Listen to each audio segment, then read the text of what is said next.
The office building stood tall like a glass tower cutting through the evening sky. Every night, its bright windows slowly dimmed as employees wrapped up their work, packed their bags, and rushed out to catch the last bus home. The lobby would echo with footsteps, murmured conversations, the soft ding of elevator doors, until eventually, silence settled like a blanket. But there was one person who didn't rush. One man who didn't pack up at 5 p.m. One man who didn't belong to the world of desks, spreadsheets, or meetings. His name was Imran, the night shift janitor. For most employees, he was barely visible, just a passing figure in a blue uniform, quietly mopping the floors or wiping down glass walls with practiced motions. He didn't interrupt, didn't complain, didn't socialize. He would simply nod politely when spoken to, then slip back into his world of silent routine. But behind that quiet exterior was a weight no one saw, not even the people who crossed him every single day. On the top floor of that building, with a panoramic view of the city lights, sat Sarah Malik, the CEO. She was sharp, respected, and known for her ability to spot patterns from miles away: numbers, trends, market shifts, and people. And over the past month, she had noticed something strange. Every night, after almost everyone left, she'd pass through the hallway to the elevator, and Imran would be there. Always there, but not in the slow, calm rhythm of a normal janitor on night duty. He moved fast, much faster than anyone doing his job should. He wiped, swept, carried, organized, all with an urgency that didn't match the stillness of the building. It was as if he was on a timer, racing against something only he could see. His sleeves were often rolled up past his elbows.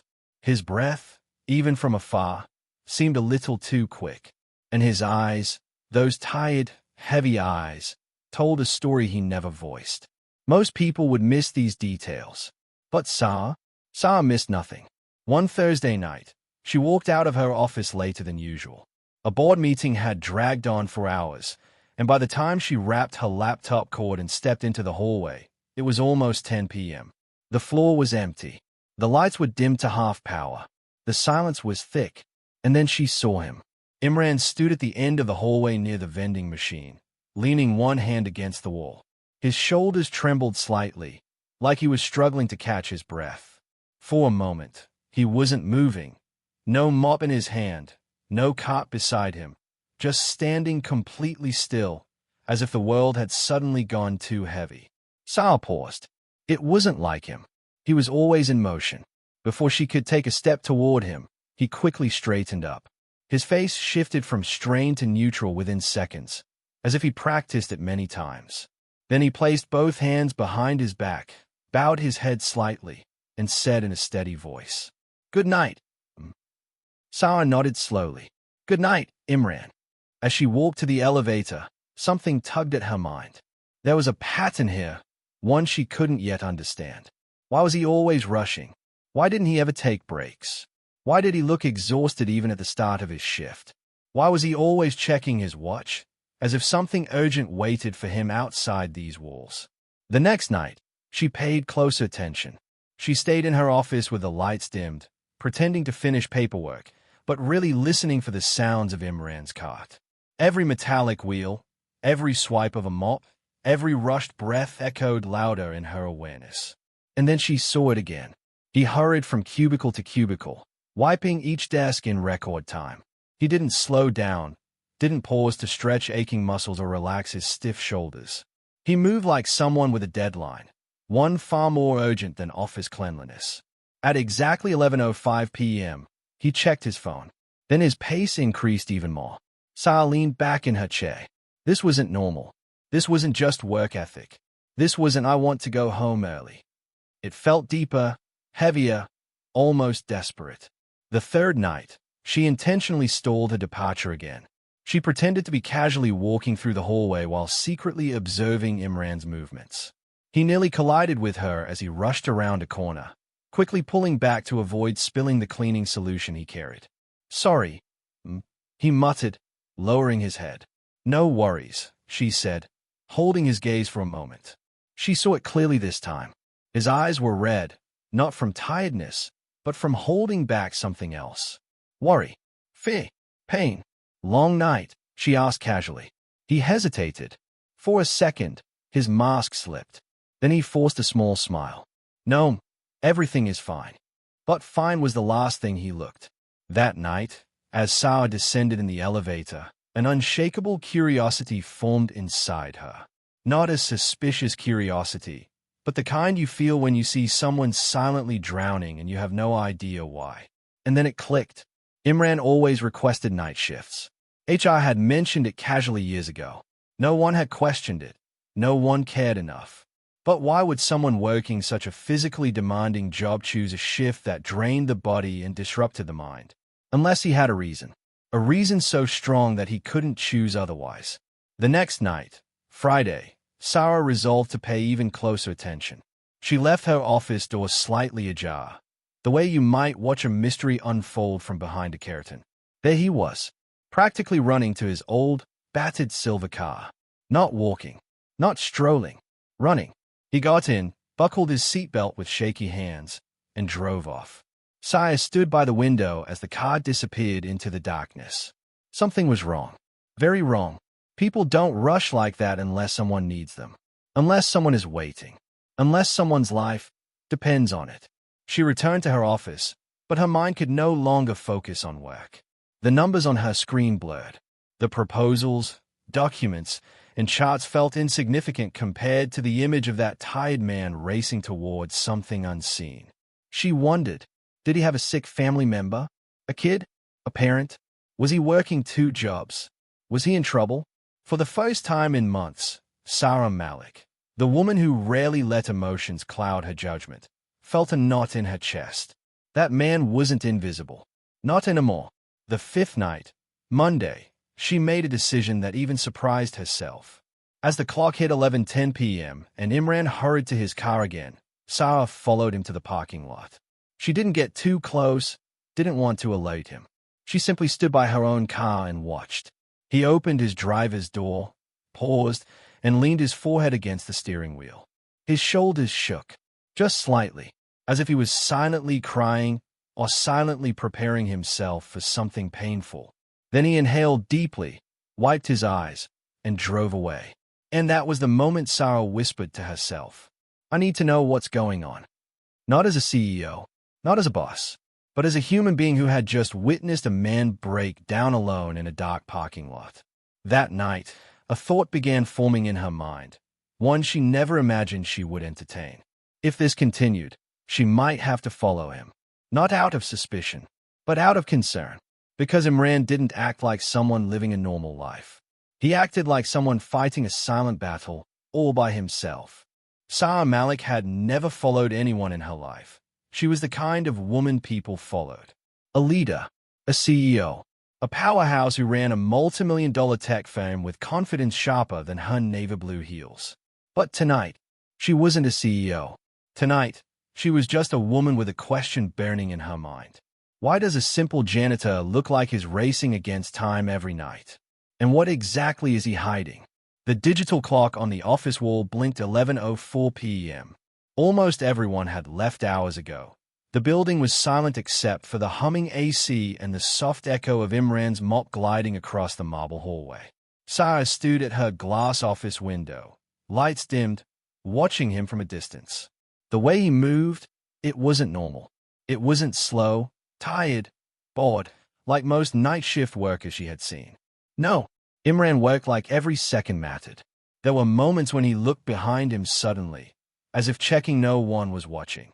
Moments when he pressed his hand against his chest and breathed deeply, like he was trying to push down a wave of panic. Moments when he paused for 3 seconds, just 3, before rushing to the next task. Sarah had built her company by noticing patterns no one else noticed. And Imran, he was a pattern. She shut down her computer quietly, picked up her beige trench coat, and slipped out of her office. Her heels clicked against the floor, and the sound made Imran jump. He quickly stepped back, gripping the cleaning cart. I didn't realize you were still here, he said, forcing a tired smile. It's late, she replied calmly. You should head home soon. His jaw tightened. Yes, just finishing up. That word, finishing, Something about how quickly he said it stood out, like he needed permission to run. Sarah nodded and walked past him, pretending she was leaving. She reached the elevator, pressed the down button, and waited until the doors opened. But she didn't step inside. Instead, she quietly slipped into the emergency stairwell. From the small rectangular window, she watched him. Imran glanced up and down the hallway, then suddenly began cleaning twice as fast as before, rushing, wiping, spraying with military precision. There it was again. That urgency, that fear, that secret. Sarah's heartbeat picked up. Whatever this was, it wasn't just a janitor's life. Within minutes, Imran darted to the storage room, shoved his supplies inside, locked the door, and hurried toward the exit with his backpack thrown over one shoulder. He wasn't walking home. He was running home. Sarah took a deep breath. This is it. Either she minds her business like any normal CEO, or she follows the man whose life clearly isn't normal. She chose the second option. The follow begins. Sarah left the building 2 minutes after him, keeping enough distance so he wouldn't notice. The night air was crisp, carrying a subtle chill that brushed against her skin as she stepped outside. Imran was already halfway across the street, weaving through the late-night traffic like someone who'd done this 100 times. He didn't look left or right. He moved with practice speed. Sarah quietly tailed him, using the shadows and dim streetlights as cover. Every few seconds, Imran checked his watch, tapping it nervously. Why was he timing himself? They passed small shops closing for the night, a bakery turning off its neon sign, the hum of distant cars, and the soft glow of apartments. Imran didn't slow. He took a shortcut through a narrow alley, risky, unsafe, unlit. Sarah hesitated. This wasn't something CEOs did at midnight. This wasn't in her job description. She should turn around, call security, act responsibly. But her feet moved forward anyway. The alley smelled like damp pavement and old newspapers. Her heartbeat echoed louder than her footsteps. Imran emerged on the other side, then sprinted toward a bus stop. Not walk, not jog, sprint. Sarah's eyes widened. He stood under the dim streetlight, chest heaving, checking his watch again and again like someone whose life depended on it. A bus pulled in, the last one of the night. Imran jumped on without looking back. Sarah's mind raced. If she missed this bus, she might never know the truth. So she did something she never thought she'd do. She ran. Her heels hammered the pavement, coat flying behind her. The bus doors were closing. Wait! The driver paused, annoyed, but opened the door reluctantly. Sarah climbed in, breathless. Imran was seated near the back, hood pulled slightly over his head, staring out of the window with tense eyes. He didn't notice her. The bus jolted forward. Sarah moved to a seat quietly, lowering her head. Her pulse throbbed with adrenaline. She knew this wasn't professional, not even rational. But something about that man's eyes earlier, the exhaustion, the fear, the isolation, wouldn't let her stop. There was more to this story, more than she had ever imagined. As the bus moved further away from the city center, the streets grew quieter, dimmer, older. This wasn't the route to any place safe. Imran finally pulled out something from his bag. Sarah leaned slightly forward, trying to see. It wasn't a phone. It wasn't a wallet. It wasn't food. It was a small pink lunchbox, with stickers of unicorns, rainbows, and a child's name written in shaky handwriting. Aisha. Sarah froze. Her heartbeat stilled. A father. A single dad. And suddenly, everything made more sense, and yet made no sense at all. Why was he running home this late? Why was he timing himself? Why did he look like he carried the weight of the world? The bus finally stopped at a quiet neighborhood. Older buildings, tiny apartment blocks, streetlights flickering. Imran stood up and ran again. Sarah followed at a safe distance. He sprinted up a stairwell outside a worn-down apartment complex and unlocked a door so quickly he nearly dropped the key. He slipped inside. Sarah moved closer, careful not to be seen. Through the thin curtain, she could see something dimly. A small bed, medical equipment, soft beeping lights, then a tiny voice. Soft, weak. Baba, you came. Sarah's breath caught in her chest. Everything clicked.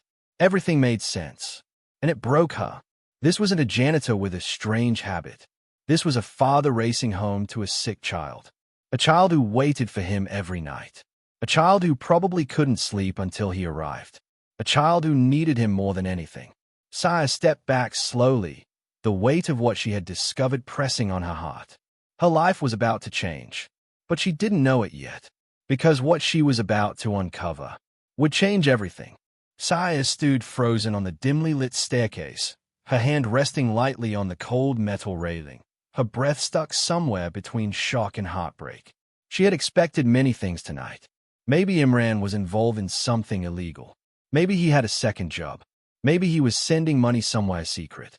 But this, a small apartment, a fragile voice, a sick child waiting in the dark. This was not what she had prepared herself for. Through the thin curtain, she could see Imran kneeling beside the little girl's bed. The room was quiet except for the soft, rhythmic beeping of a small monitor beside her, its green light blinking faintly in the darkness. The girl, Aisha, looked no older than 7. Her hair was thin, tied into a messy ponytail. Her cheeks were pale. Her eyes, though tired, still shimmered with love when she looked at her father. Sarah felt a tightness in her chest. She shouldn't be here. She knew it. This was someone's private life, someone who had never asked for help, someone who carried his battles silently. Yet she couldn't walk away. Not now. Not after seeing the truth behind his exhaustion. She slowly stepped away from the door and stood in the shadow of the staircase. She heard their voices, soft, tender, the kind that carried years of pain and love. "Baba, you made it," Aisha whispered. "Of course, Mary John," Imran replied, brushing her hair gently. "I will always come home to you. Always. You're late today." "I worked fast." He lied with a smile she had seen him fake many times at the office. "Very fast. Did you take your medicine?" Aisha nodded weakly. "But it hurts." "I know," he whispered, his voice cracking. "But you're strong. Stronger than me." She smiled faintly. "Can we read a story?" Imran hesitated. Sarah could almost feel the panic in that silence. He was exhausted. He was drained. He had worked a 12-hour shift, run across the city, and still had to be a father, a strong, comforting father. Yet he pulled out a small children's book with torn edges from his backpack and began reading in a soft, trembling voice. Sarah closed her eyes. This wasn't something she could ignore. This wasn't a normal employee problem. This wasn't something HR could file a report on. This was a man fighting a war alone. And Sarah, for reasons she couldn't fully explain yet, felt responsible. Not guilty, responsible. A CEO's heart breaks. She leaned against the wall, letting the cold surface steady her. Her thoughts spun like a storm. Her company had hundreds of employees. She prided herself on knowing the people who worked for her. But how had she missed this? How had none of the managers noticed? The late nights, the skip breaks, the exhaustion, the desperation. He had been drowning right in front of them, and no one saw it. Sarah swallowed hard. Maybe because people didn't look at janitors. They didn't ask about them, didn't wonder about their lives, didn't think beyond the uniform. They just walked past them. But now that she had seen, she couldn't unsee. The apartment door opens. Suddenly, the apartment door clicked. Sarah froze. Imran stepped outside, just for a moment, probably to put something away in the stairwell storage unit beside his door. His eyes were tired, swollen, and red, but focused. He wasn't expecting anyone to be here, especially not his CEO standing in the dark like a shadow. He saw movement, Sarah stepping back instinctively to avoid being seen, and he stiffened. "Hello," he called out, cautious. Sarah held her breath. If he found her here tonight, following him, watching him, it would break his trust completely, the little he might have had. She remained silent. After a few seconds, Imran exhaled shakily and went back inside. Sarah heard him lock the door, double-lock it, then drag something heavy against it, like he feared the world outside. She closed her eyes, guilt pressing down on her. She wasn't supposed to spy, but she also couldn't walk away from this.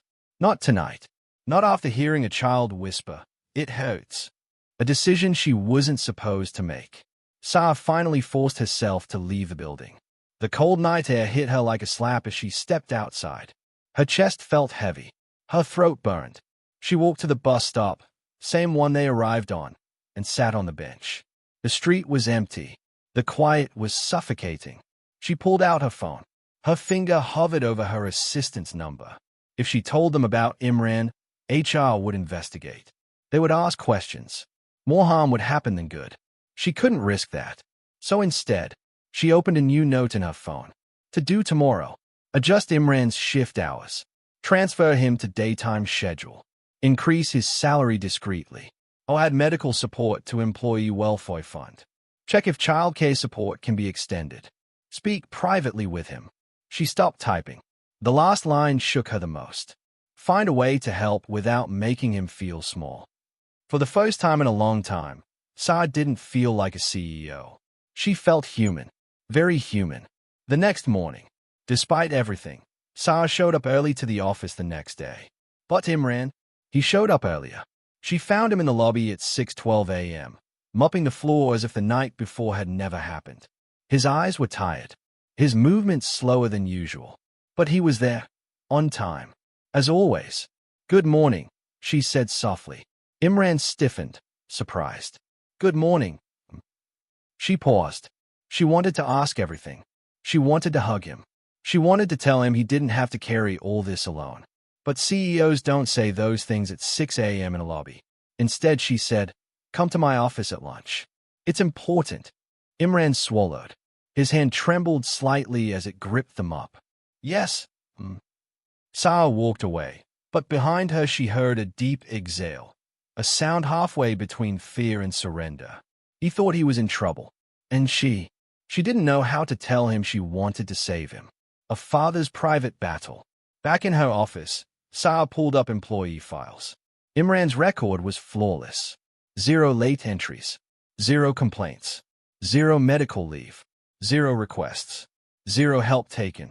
Painfully perfect. She leaned back in her chair, staring at his profile picture, the same polite half-smile she saw every day. A smile of a man who hid everything. And now she knew why. She looked out the window at the sunrise spreading across the city and whispered to herself, I have to do something.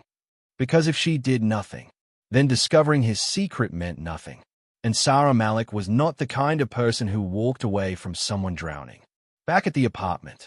Meanwhile, in that small, dim apartment, Imran sat beside Aisha, who had fallen asleep, holding his finger tightly. He kissed her forehead. Baba will fix everything, he whispered to her. Somehow. He didn't know how. He didn't know when. He didn't know if he even could. But every night he promised her the same thing. You'll get better. Baba won't give up. His voice trembled.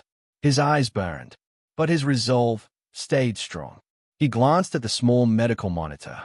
She needs better care, better treatment, the kind I can't afford. He swallowed. Tomorrow he would talk to HR. Ask for extra hours. Extra shifts. Anything. Because he didn't know that last night. Someone who could change his world had followed him home. The office clock struck 12:30 p.m. It was lunchtime for everyone. Well, for everyone except Imran, who was standing outside Sarah Malik's office, hands trembling, heart pounding so hard that he felt it in his throat. He had barely slept. He had held Aisha's hand all night, whispering stories to soothe her pain. He had left before dawn while she was still asleep, kissing her forehead one last time. And now he stood here, terrified. He wasn't used to being called into the CEO's office. People at his level didn't see the CEO unless something was deeply wrong. He knocked softly. Come in, Sarah said, her voice calm but firm. He stepped inside with lowered eyes. He felt small, smaller than he had ever felt. Sarah looked up from her desk and noticed instantly how tired he was. The dark circles, the redness in his eyes, the stiffness in his shoulders. He looked like a man trying to stay standing while the world kept pushing him down. Please sit, she said gently. He sat at the very edge of the chair, hands clasped tightly, as if bracing for impact. Sarah studied him for a long moment, then spoke softly. Imran, I want to talk to you. Not as your CEO, as a human being. His throat tightened. He didn't know how to respond. She leaned forward slightly. I've noticed you've been working extremely late, more than your shift requires. He swallowed hard. I try to finish everything perfectly. I know, she said, but you look exhausted. Are you managing okay? There it was, the question he had been running from. His chest tightened, and he felt a sting behind his eyes. I'm fine, he whispered. The automatic lie. Sarah exhaled. She expected him to say that. She had heard that same line from many employees trying to hide pain. But she wasn't here to accept lies today. Imran, last night. He froze. His heart dropped. Last night. His mind raced. Did she see me? Did she follow me? His fingers trembled uncontrollably now. Sarah caught herself. She hadn't meant to reveal anything yet. She softened her tone immediately. What I mean is, I can see you're dealing with something. Something serious. And I don't want you to struggle alone. Imran lowered his head. He didn't cry, but he broke. Silently. Quietly. The way men like him always broke, without making a sound. His voice shook. I don't want any trouble. If I've done something wrong. You haven't, Sarah said firmly. Not a single thing. He inhaled shakily, but the fear in his eyes didn't fade. She paused, then asked the question she had rehearsed all morning. Do you have someone at home who needs care? He stiffened.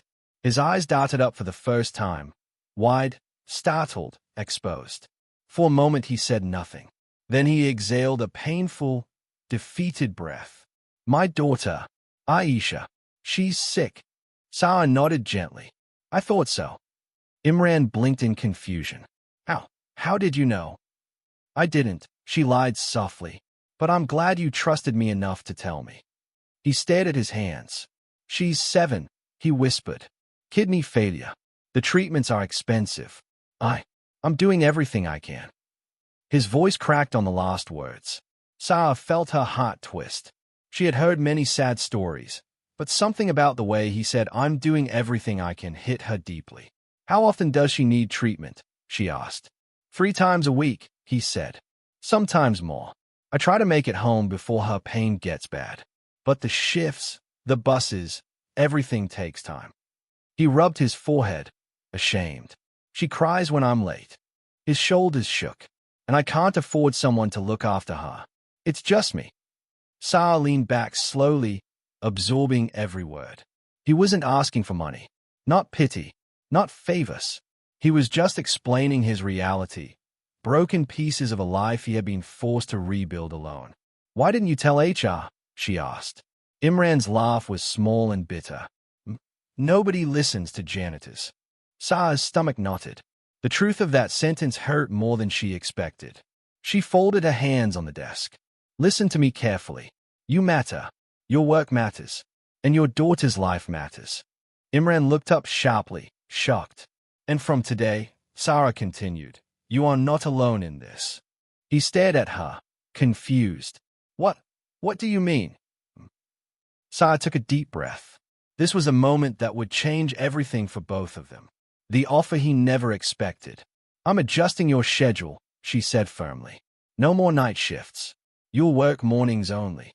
Imran blinked rapidly. Mornings? But who will cover the night cleaning? I'll handle that, she said. And your salary? He shook his head immediately, panicking. Please, don't cut it. I need the full amount. I can work more hours. I'm increasing it, she interrupted gently. Imran's mouth fell open. No, please. I don't want charity. This isn't charity, she said. It's recognition. You've been overworking yourself for months. It's time you're compensated fairly. His hands shook violently now, out of shock, disbelief, and maybe relief he didn't yet trust. Sarah continued. You will also receive full medical support from the company's welfare fund. Doctor fees, treatments, medicine, everything. He gasped. His lips parted, but no words came out. And if you need to leave early to take care of Aisha, she added softly, you can. Anytime. No questions asked. Imran swallowed, trying to breathe. His voice cracked into pieces. You don't have to do all this. I know, she said. But I want to. He lowered his head, eyes burning with tears he could no longer stop. "I don't know how to thank you," he whispered. "You don't have to," she said gently. But inside, Sarah was fighting her own emotions. This wasn't just about helping an employee. This was about righting a wrong, a social wrong, a human wrong. And a part of her, a part she didn't want to admit yet, felt deeply connected to this man's struggle. The call to action Sarah wasn't expecting. Just as the conversation seemed to settle, there was a knock on the door. Her assistant stepped in. The board meeting. "Reschedule," Sarah said without looking away from Imran. The assistant blinked, shocked. "Reschedule the entire board?" "Yes." The door closed again. Imran looked at her, eyes wide. "You didn't have to do that for me." "I did," she said, "because this conversation is more important." He swallowed hard. For the first time, he felt seen. Not as a janitor, not as a burden, not as someone the world ignored, but as a father fighting for his child. But one fear still remained. Imran hesitated before asking the one question that stopped Sarah's breath. "How long can I keep this job?" Sarah frowned softly. "Why would you lose it?" He looked down. "Because people like me eventually become replaceable." Sarah leaned forward, her voice steady. "You are not replaceable, and as long as I'm here, people like you will never be invisible again." He stayed at her, really stayed at her, with a kind of gratitude that shook her to her core. A silent connection formed in that moment. CEO, janitor, two people from different worlds, bound now by the truth she had discovered, bound by a battle they were going to fight together. The next few days passed like a fragile dream for Imran. For the first time in years, he felt something he had forgotten how to feel. Hope. He worked morning shifts now, sunlight pouring through the office windows instead of the cold silence of midnight halls. He went home earlier. He held Aisha longer. He slept, not much, but better than before. Sarah checked in regularly, always respectfully, never pitying. She handled the paperwork for medical support. She pushed HR, insurance, finance, quietly, firmly, without giving Imran any burden. Whenever he thanked her, she only said, "You're doing your part. Let us do ours." Yet, even with support, life wasn't easy. Aisha's condition was unpredictable, good mornings followed by painful nights. Imran still balanced work, travel, cooking, cleaning, fear, exhaustion. But something had changed. He wasn't carrying the weight alone anymore. Then came the night everything collapsed. It was Thursday, a day that had started normally. Imran had left work early because Aisha's doctor appointment was scheduled for 4 p.m. Sarah had personally told him, "Go, don't worry about the time." He had rushed home, lifted his daughter into his arms, and carried her gently to the clinic. The doctor examined her, nodded, made notes. "Let's increase hydration. Keep monitoring the pain, and come again next week." Nothing alarming. Nothing unexpected. Imran breathed easier. They took the bus home. He bought her a small packet of biscuits, her favorite. She smiled at him, tired but happy. He felt peaceful. But peace is a fragile guest in a house built of fear. 11:47 p.m.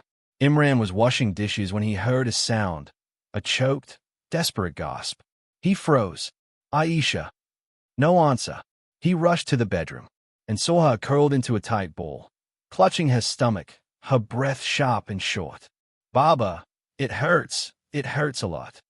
Imran's world shattered. He dropped to his knees beside her. Okay, breathe. Mary John, breathe." But she couldn't. Her breaths were shallow, fast, panicked. Her tiny hands trembled violently. The monitor next to her beeped, loud, rapid, alarming. Something was terribly wrong. Imran scooped her into his arms. "We're going to the hospital. Hold on. Baba's here." His voice cracked. He didn't have money for another emergency visit. He didn't have savings. He didn't have insurance that covered everything yet. The paperwork was still ongoing. But none of that mattered now. All that mattered was his daughter breathing. He wrapped her in a blanket, stepped into the freezing night, and ran. Down the stairs, through the alley, toward the bus stop. But buses were slow, unreliable, late. Aisha gasped in his arms again, her face pale, her fingers cold. He couldn't wait, so he did the only thing a desperate father could do. He started running through the empty streets, holding her like she was the last piece of his life. "Just hold on," he whispered, panting. "I'm here. I'm here." Meanwhile, Sarah couldn't sleep. She sat in her apartment, staring at her laptop, trying to work on quarterly budgets. But her mind kept drifting to Imran's tired eyes, his trembling voice, the way he had said, "She cries when I'm late." And something inside her whispered, "Check on him." She tried to ignore it. She had boundaries.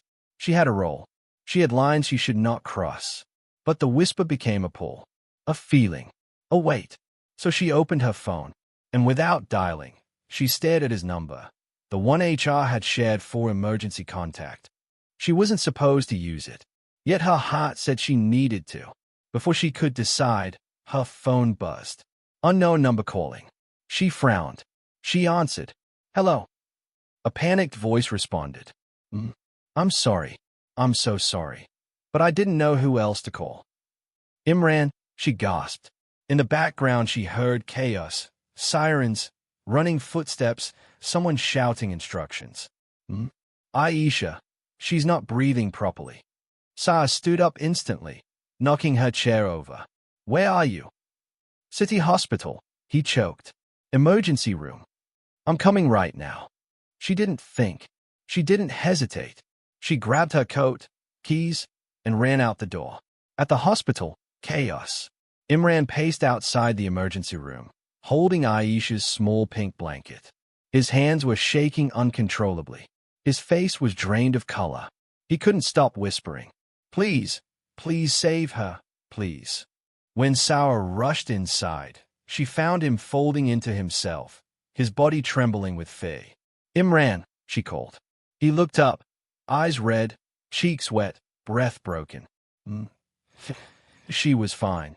And then suddenly, he couldn't finish. Sarah stepped closer. For a moment, she didn't feel like a CEO.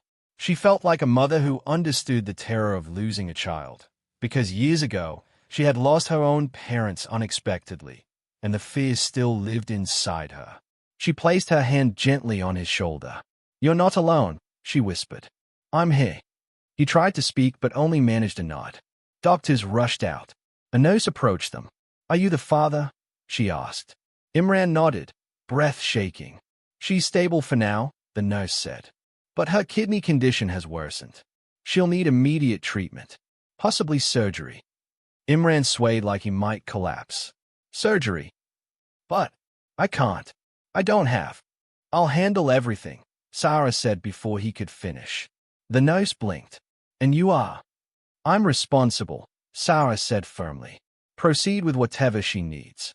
Imran looked at her, shocked, overwhelmed, unable to process kindness this powerful. "No, please. I can't let you." "You're not letting me," she said softly. "I'm choosing to." His lips trembled. He placed a hand on his face, breaking into quiet, painful tears. All the walls he had built collapsed. All the strength he had forced himself to carry fell apart. And for the first time in years, he allowed someone else to hold him up. Sarah guided him to a seat. "Breathe," she whispered. "You've done everything you could. Now let the doctors do their part."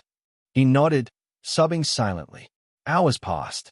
The waiting room was cold, dim, and silent except for the clicking of machines behind closed doors.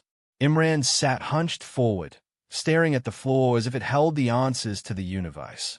Sarah sat beside him, not too close, not too distant, offering presence without pressure.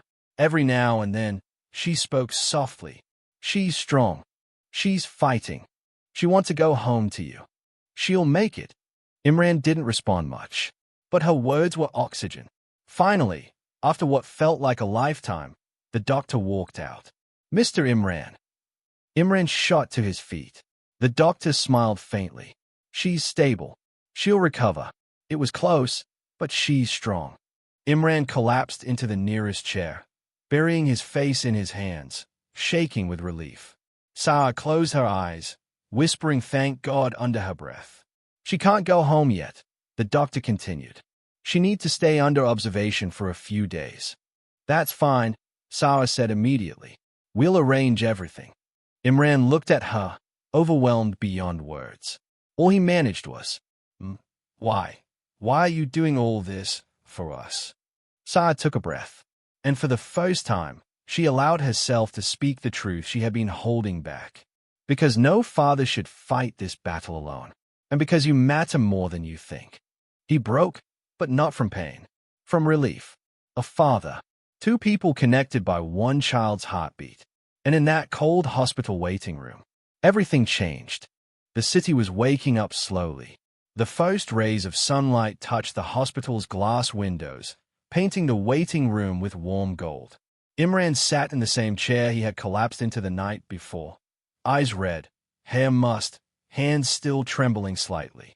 Beside him, Sarah Malik sipped her coffee quietly, watching him. She didn't offer platitudes. She didn't speak empty corporate lines. She simply existed there, a steady presence. The door opened gently, and a nurse wheeled Aisha out, her tiny frame pale but smiling faintly. Her father's heart leapt. "Aisha," he cried, rising instantly and taking her into his arms. She giggled weakly, wrapping her small hands around his neck. "I missed you, Baba," she whispered. "I missed you too, Mary John. I promise, I'll never let you be alone again," he said, his voice breaking. His tears fell freely now, but they were tears of relief, tears of release. Sarah watched silently, feeling the room's weight shift from despair to hope. The father who fought alone. The next few days passed in a blur. Aisha stayed under observation, receiving treatment that her father could have never afforded alone. Sarah personally coordinated the payments, communicated with the hospital, and made sure all paperwork for support from the company's welfare fund was expedited. Imran barely slept, spending every moment at his daughter's bedside. But now he wasn't alone. He had allies. He had someone in his corner, someone who saw his struggle and chose to fight alongside him. And slowly, Imran allowed himself to breathe again, returning to work. When Aisha was finally stable enough to return home, Sarah personally adjusted Imran's schedule. No more night shifts. Morning shifts only. Paid extra hours. Medical leave granted whenever necessary. Imran walked into the office on his first day back after Aisha's hospital stay, nervous but determined. He wasn't sure how the world would treat him now. Would they see him differently? Would pity shadow every glance? Sarah walked up to him, smiling gently. "You don't have to worry," she said softly. "No one will judge. You're part of this company, and your family comes first." Imran swallowed hard, emotion choking him. "Thank you. I can't." "You don't have to thank me," she interrupted. "Just focus on being a father. The rest, we've got it." And for the first time in years, Imran felt something he had long forgotten: freedom, the strength of human connection. Over the following weeks, Sarah and Imran's professional relationship shifted subtly. She checked in, not as a superior, but as a human being who had witnessed his battle. He responded with quiet gratitude, a newfound respect, trust, and understanding. The other employees, unaware of the private struggle behind the scenes, began to notice subtle changes. Imran smiled more. He carried himself with less tension. He was still the hard-working janitor, but now he had dignity restored.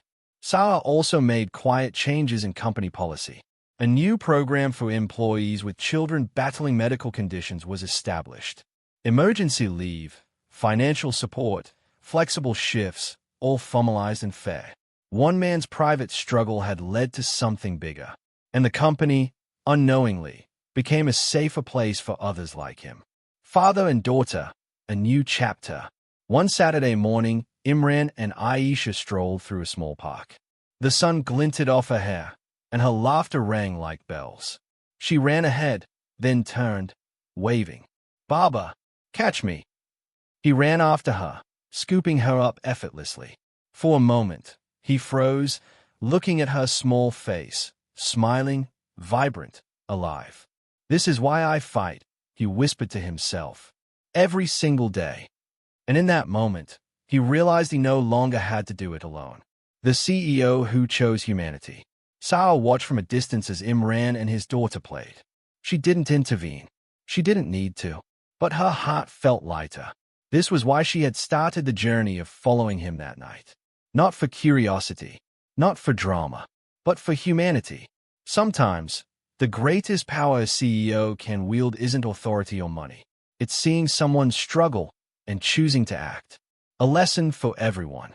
In the months that followed, the story of Imran's dedication spread quietly through the company.